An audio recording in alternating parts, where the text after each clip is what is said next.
Ал балалар, мен сендерге бір жұмбақ жасырғым келіп тұр. Сендер сол жұмбақтың шешеуін таба аласыңдар ма? Олай болса, мұқият тыңдаңдар. Ата-бабам ойнаған, мұра етіп қалдырған, алшы, тайкі, шіп бүктеп, жабдықтары аталған. Бұл не екен балалар? Асық. Жарайсыңдар балалар, бұл асық екен.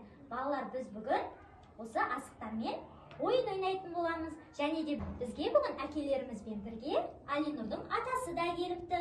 Қолында әдемі қоржыны бар екен. Ол қоржынымен бізге не сыйлық әкелді екен? Мен сендерге баяғыда шешем жинап берген, оны әкем ойнаған, онан мен ойнадым. Енді сендерге мына асықты көрсетейін. Бұл асықты қойдың жілігінен алады. Енді бұны қанталапай ойнайсыңдар ма? Мен шашайын қазір. Кел, бәріміз. Ойын ойнаймын. Талапай, асықты табы оңай.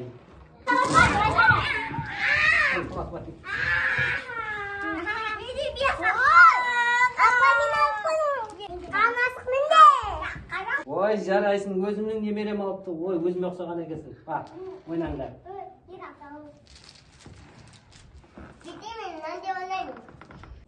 Балалар, біздің келесі ойынымыз ботай ойыны деп аталады. Бұл ойынның шарты ортада сызық берілген. Сол сызықтың үстіндегі ұпай сүйектерді қолдарыңыздағы асықты ату арқылы сызықтан шығарамыз, және де сол бойынша ұпай есептеледі. Кәне, олай болса ойынды бастайық.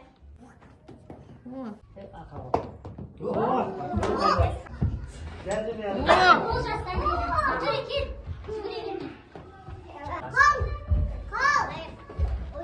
Олжас 9 ұпай бол. Ол мінеге.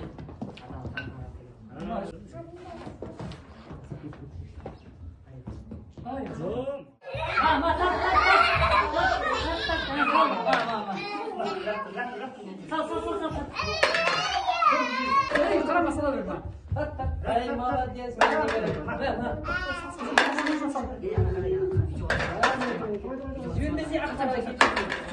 Бұл ойынның аты арынды арқан деп аталады. Мен қазір ортада арқанды айналдырамын. Әкелер сол арқанның үстінен секіру керек. Егер де кімнің аяғына арқан тиетін болса, сол бір-біреулер ойыннан шығып отырады. Ең соңында қалған ойыншы жеңімпаз атанады.